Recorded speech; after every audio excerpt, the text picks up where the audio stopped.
મિત્રો, આજે હું પહેલાં વેદાંતિક સાયન્સ એન્ડ લાઈફ મેનેજમેન્ટનો વિદ્યાર્થી, ગુજરાત યુનિવર્સિટી નવરંગપુરા.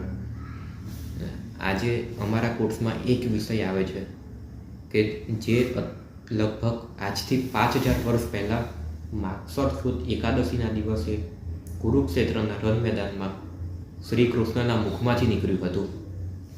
જ્યારે અર્જુન વિષાદમાં પડી જાય છે, પોતાના સામે પક્ષે પોતાના સંબંધીઓને જોઈને, સગા સંબંધીઓને જોઈને, અને શ્રીદંતી મમ ગાત્રાની કહીને પોતાના શસ્ત્રો મૂકી દે છે, ત્યારે અર્જુનને અને વિશ્વને આપેલો મહાપ્રસાદ એની હું આજે વાત કરવા જઈ રહ્યો છું.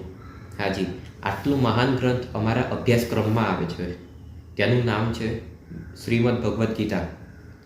એ શ્રીમદ ભગવદ્ ગીતા અમારા અભ્યાસક્રમમાં જ નથી આવતી, પણ એ ગીતાને આપણા જીવનમાં કેવી રીતે ઉતારવી તેના સિદ્ધાંતો મને શીખવાડવામાં આવે છે.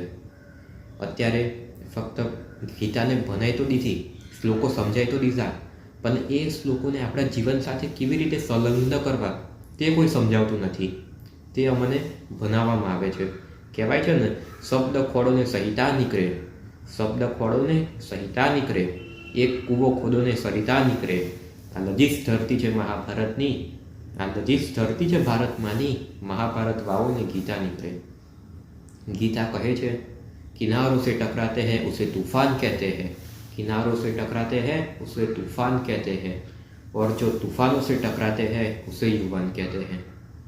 ત્યારે વાત કરીએ આજના યુવાનની, તો સવાર ઉઠે એટલે મોબાઈલ દર્શનમ, ખાતા પીતા સ્ટેટસ દર્શનમ, અને હરતા ફરતા ઇન્સ્ટાગ્રામ, વોટ્સઅપ, સ્નેપચેટ, ના જાણે શું મચેડતો રહે છે. આખો દિવસ ફોનમાં ને ફોનમાં જ લાગેલો રહે છે.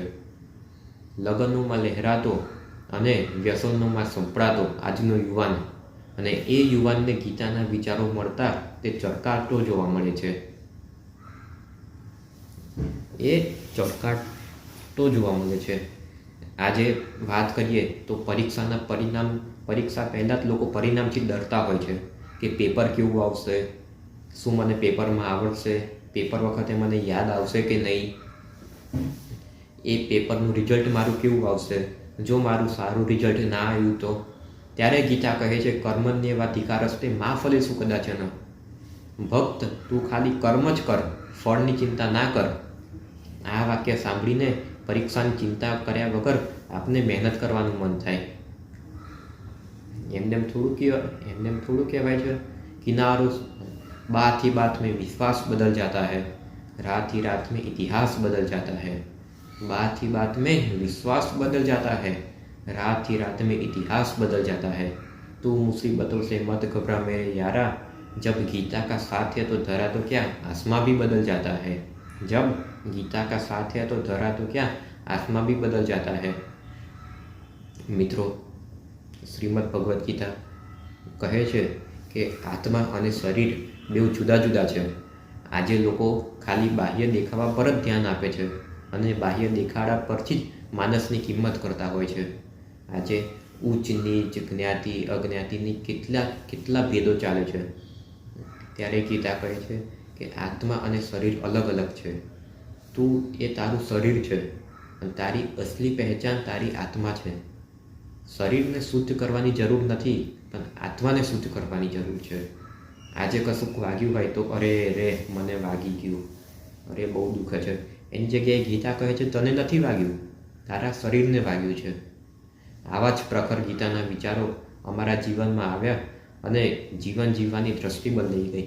ખરેખર ગીતાની અંદર તમે વાંચશો તો દરેક સમસ્યાઓનું તમને સમાધાન મળશે.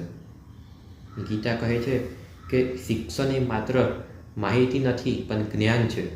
ત્યારે આજનું શિક્ષણ તે ફક્ત ગોખણપટ્ટી વાળું જ બની ગયું છે કે ગોખીને પરીક્ષા આપી દો અને એ પરીક્ષાના પેપર પછી શું વાંચ્યું હતું, શું લખ્યું હતું, કશું જ કોઈને ખબર નથી.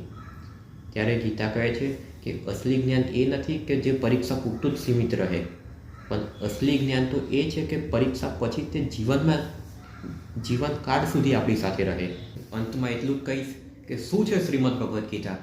કૃષ્ણનું કથન છે ગીતા, અડીખમ અર્જુનનું આહ્વાન ગીતા, કર્મની ગતિ ગીતા, બુદ્ધિમતાની મતિ ગીતા, વિદ્વાનોનું વિનય છે ગીતા, વિધર્મીઓનો વિલય ગીતા, બહુ નામ જન્મ નામની ધાર ગીતા, સંબંધોનો આધાર ગીતા, માનવ ઉત્કર્ષનો ઉદ્ઘોષ ગીતા, વિશ્વ ઐક્યનો નિર્ઘોષ ગીતા, સામર્થ્યોનું સામર્થ્ય ગીતા, કૃતજ્ઞતા, તેજસ્વીતા, અસ્મિતા, ભાવ પ્રેમતા જેવા અનેક અનેક અનેક ગુણોથી ભરપૂર છે ગીતા.